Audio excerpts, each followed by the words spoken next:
ಸಣ್ಣದೊಂದು ಕೆಲಸದಿಂದ ಸ್ವಲ್ಪ ಏರುಪೇರಾಗೋಯಿತು. 2 ಸಲ ಡೇಟ್ ಚೇಂಜ್ ಆಯಿತು, ಕ್ಷಮೆ ಇರಲಿ. ಚಿತ್ರದ ಬಗ್ಗೆ ಹೇಳ್ಬೇಕಂತಂದರೆ ಮೃತ್ಯುದೇವತೆ ಸಾಕಷ್ಟು ಹೇಳಿದ್ದೀನಿ, ನಾನು ವಿಷಯಗಳನ್ನೆಲ್ಲ ಹೇಳಿದ್ದೀನಿ. ಮೃತ್ಯುದೇವತೆ ಅಂದರೆ ಏನು, ಯಾಕೆ ಮೃತ್ಯುದೇವತೆ ತೆರೆ ಮೇಲೆ ನಾನು ಕಾಣಿಸ್ಬೇಕು, ಚಿತ್ರಕಥೆ ಹೇಗಿದೆ ಎಲ್ಲನೂ ಹೇಳಿದ್ದೀನಿ ನಾನು. ಹಾಡಿನ ಬಗ್ಗೆ ಹೇಳ್ಬೇಕಂತಂದರೆ ಮೊದಲನೇ ಹಾಡು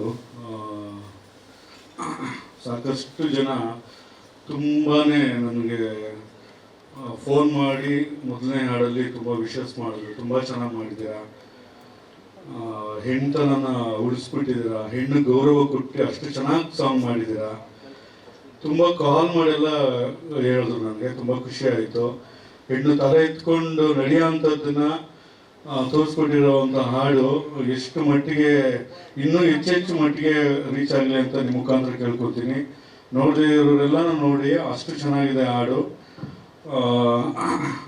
ದೇವಿ ಸಾಂಗು, ಆ ದೇವಿನೇ ವರ ಕೊಟ್ಟಿರೋ ಸಾಂಗು, ಹೆಣ್ಮಕ್ಳಿಗೆ ತುಂಬ ಹತ್ತಿರವಾಗಿ ರೀಚ್ ಆಗಿರೋ ಹಾಡು, ಖುಷಿ ಆಯಿತು ಅಷ್ಟೊಂದು ಜನ ನೋಡಿರೋದಕ್ಕೆ. ಇನ್ನು ಈಗ ಹಾಡು ನೋಡಿದ್ರಿ ನಮ್ಮವ ಮಾದೇವ ಸಾಂಗು,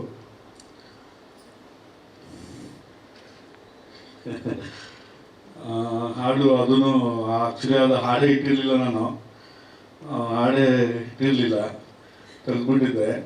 ಸ್ವಲ್ಪ ಬೇರೆ ಕಾರಣಾಂತರ ಅನ್ನೋದನ್ನು ಕೊರಿಯೋಗ್ರಾಫ್ ಮಾಡೋಕ್ಕೆಲ್ಲ ಈ ಥರದಲ್ಲ ಅಂದ್ಬಿಟ್ಟು ಇಟ್ಟಿರಲಿಲ್ಲ ನಾನು.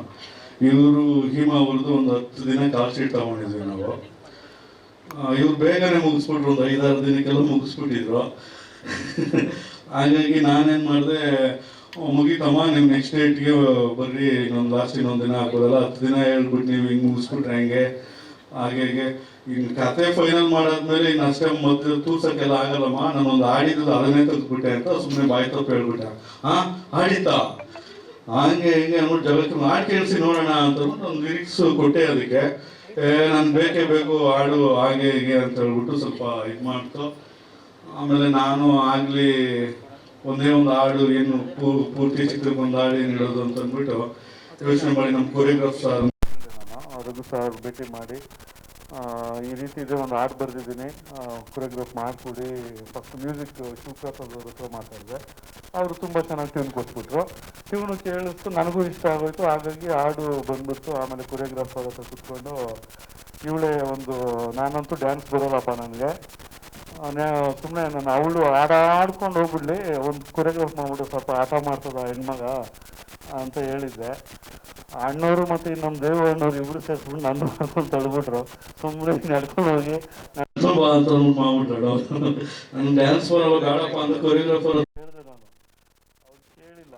ಆಮೇಲೆ ಇವಳೇ ತೋಟದಲ್ಲೆಲ್ಲ ಆಡ್ಕೊಂಡು ಮಾವನ ಉಳ್ಕೊಂಡು ಮಾವನ ಮೀಟ್ ಮಾಡೋಕ್ಕಂತ ಅವ್ರ ಹತ್ರ ಮಾಡ್ಕೊಡೋಣ ಅಂತ ನಮ್ಮ ಕೊರಿಯೋಗ್ರಾಫರ್ ರಘು ಅಂತ ಹೇಳಿದೆ. ಅವ್ರು ನನ್ನ ಇರಿಸಿ ಹಾಡು ಮಾಡಿದ್ರು, ಚೆನ್ನಾಗಿದೆ, ಎಲ್ಲ ಖುಷಿ ಆಗ್ತದೆ ನೋಡಿ, ನಿಮಗೂ ಇಷ್ಟ ಆಗ್ತದೆ ಅನ್ಕೋತೇನೆ. ಆ ರೀತಿ ಹಾಡು ಬಂತು. ಇನ್ನು ನಾನು ಮೂವಿ ಟ್ರೈಲರ್ ಬಗ್ಗೆನೂ ಹೇಳ್ಬಿಡ್ತೀನಿ, ಟ್ರೈಲರ್ ಹೇಗಿದೆ ಅನ್ನೋದು.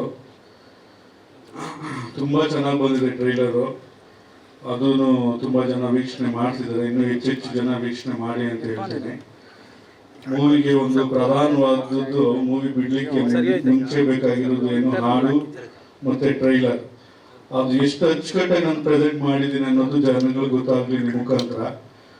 ಯಾಕೆ ಈ ವಿಷಯ ಟ್ರೈಲರ್ ಬಗ್ಗೆ ಏನ್ ಹೇಳ್ತೀನಿ ಅಂತಂದ್ರೆ, ನಾನು ಜನಗಳು ಏನೋ ನಾನು ಪಿಕ್ಚರ್ ಮಾಡ್ತಿರೋ ಹೇಳೋದು, ಏನ್ ಪಿಕ್ಚರ್ ಮಾಡ್ತೇಪ್ಪ, ಮೊದಲು ಹಳೆ ದಿನಗಳಲ್ಲಿ ಪಿಕ್ಚರ್ಗಳು ಕುತ್ಕೊಂಡು ನೋಡ್ಕೊಂಡಿದ್ವಿ, ಕಣ್ಣಲ್ಲಿ ನೀರು ಓಡಿಸ್ಕೊಂಡು, ಆ ಥರ ಎಮೋಷನ್ ಮೂವಿ. ಹಳೇದಲ್ಲಿ ಇವಾಗ ನೀನೇನ್ ಮಾಡಿದೆ, ಪಿಕ್ಚರ್ ಬೇರೆ ಮಾಡ್ತಿದ್ವಿ, ಏನ್ ಮಾಡ್ದೆಪ್ಪ ಅಂತ ಅಂದ್ಬಿಟ್ಟು ಅವರೇ ಒಂದು ಕೊಡೋರು, ನನ್ಗೊಂದು ವಿಷಯ ಹೇಳೋರು. ಪಿಕ್ಚರ್ ಅಂದ್ರೆ ಹಿಂಗಿರ್ಬೇಕು, ಒಂದು ಎಮೋಷನ್ ಇರಬೇಕು, ಒಂದು ಹಳೆ ಪಿಕ್ಚರ್ ಥರ ಇರಬೇಕು, ಒಂದು ಕಾಡ್ ಇರಬೇಕು, ಒಂದು ದೇವ್ರ ಥರ, ಒಂದು ವಿಶ್ ಫಿಲಮ್ ಎಲ್ಲ ಒಂದು ಅಷ್ಟು ಜನ ಹೇಳ್ಬಿಟ್ಟು ಹೇಳಿದ್ರು. ಅವ್ರವ್ರ ಗುಣಮಟ್ಟನ ಒಂದು 10-15 ಜನಗಳಲ್ಲಿ ಕೇಳ್ಪಟ್ಟೆ ನಾನು, ಹಿಂಗಿರ್ಬೇಕು ಮೂವಿ, ಈ ಥರ ಇರಬೇಕು ಆ ಥರ. ಅಂದರೆ ನಾವು ಸಾಮಾನ್ಯ ಜನಗಳಲ್ಲಿ ಮೂವಿ ಅಂತಂದರೆ ಅವ್ರ ಸ್ವಾದಿಷ್ಟತೆ ಎಷ್ಟು ಮಟ್ಟಿಗೆ ಟೇಸ್ಟ್ ಇಟ್ಕೊಂಡಿರೋದನ್ನು ನಾನು ಮತ್ತು ದೇವು ಮತ್ತು ನನ್ನ ಎಡಿಟರ್ ವಿಕ್ರಮ್ ಅವರು ಅದನ್ನೇ ಮೈಂಡಲ್ಲಿ ಇಟ್ಕೊಂಡು ನಾನು ಟ್ರೈಲರ್ ಕಟ್ ಮಾಡಿದೆ. ಪ್ರತಿಯೊಂದೂ ಅವ್ರು ಏನೇನು ಭಾವಿಸ್ತಾರೆ, ಟೇಸ್ಟ್ ಎಷ್ಟು ಇಟ್ಕೊಂಡಿದ್ದಾರೆ ಅವ್ರ ಗುಣಮಟ್ಟವಾಗಿ ಚಿತ್ರದ ಬಗ್ಗೆ ಅನ್ನೋದನ್ನು ಮನಸ್ಸಲ್ಲಿ ಇಟ್ಕೊಂಡು ನಾನು ಟ್ರೈಲರ್ ಕಟ್ ಮಾಡಿದ್ದೆ. 30 ದಿನ ತೊಗೊಂಡೆ ಟ್ರೈಲರ್ ಕಟ್ ಮಾಡೋಕ್ಕೇ. ಅವ್ರ ಪ್ರಕಾರ ಅವ್ರು ಸೂಕ್ಷ್ಮ ಗಮನಿಸಿದ್ರೆ ನನ್ನಲ್ಲಿ ಎಮೋಷನ್ ಇದೆ, ಹಾರರ್ ಇದೆ, ಸಸ್ಪೆನ್ಸ್ ಇದೆ, ಒಂದು ಅಡ್ವೆಂಚರ್ ಇದೆ. ಇಷ್ಟು ಮುಖ್ಯವಾಗಿ ಆ ಜನಕ್ಕೆ ತಲುಪ್ಸೋಕ್ಕೆ ನಾನೊಂದು 30 ದಿನ ಟ್ರೈಲರ್ಗೆ ಶ್ರಮಪಟ್ಟು ನಾನು ಟ್ರೈಲರ್ ಕಟ್ ಮಾಡಿ ಅಷ್ಟು ಚೆನ್ನಾಗಿ ಮಾಡಿಕೊಟ್ಟಿದ್ದೀನಿ. ಅವ್ರು ನೋಡಿ ನನ್ನ ಮೃತ್ಯುದೇವತೆ ಚಿತ್ರ ನೋಡಲಿ ಅಂತ ಕೇಳ್ಕೊತೀನಿ ನಾನು. ಯಾಕಂತಂದರೆ ಜನಗಳ ಟೇಸ್ಟು, ಅವರು ಮನೋಭಾವನೆ, ಅವ್ರ ಗುಣಮಟ್ಟ, ಮೂವಿ ಮೇಲೆ ಇಟ್ಟಿರೋ ಒಂದು ಪ್ರೀತಿನ ನಾನು ಈ ಟ್ರೈಲರು ಹಾಡು ಮುಖಾಂತರ ಪ್ರೆಸೆಂಟ್ ಮಾಡಿದ್ದೀನಿ. ಅವ್ರ ಗೌರವ ಕೊಟ್ಟು ನಮ್ಮ ಮೃತ್ಯುದೇವತೆ ನೋಡಲಿ ಅಂತ ಕನ್ನಡ ಜನತೆನ ಕೇಳ್ಕೊತೀನಿ. ಧನ್ಯವಾದ. ಲೇಟೆಸ್ಟ್ ಹಾಗೂ ಇಂಟ್ರೆಸ್ಟಿಂಗ್ ಸುದ್ದಿಗಳಿಗಾಗಿ ಬಾಸ್ ಟಿವಿ ಕನ್ನಡ ಚಾನೆಲ್ನ ಸಬ್ಸ್ಕ್ರೈಬ್ ಮಾಡಿ. ಹಾಗೆಯೇ ಬೆಲ್ ಐಕಾನ್ ಪ್ರೆಸ್ ಮಾಡಿ. ಇದರ ಜೊತೆಗೆ ಫೇಸ್ಬುಕ್, ಇನ್ಸ್ಟಾಗ್ರಾಮ್, ಎಕ್ಸ್ನಲ್ಲೂ ಮಿಸ್ ಮಾಡದೆ ಫಾಲೋ ಮಾಡಿ.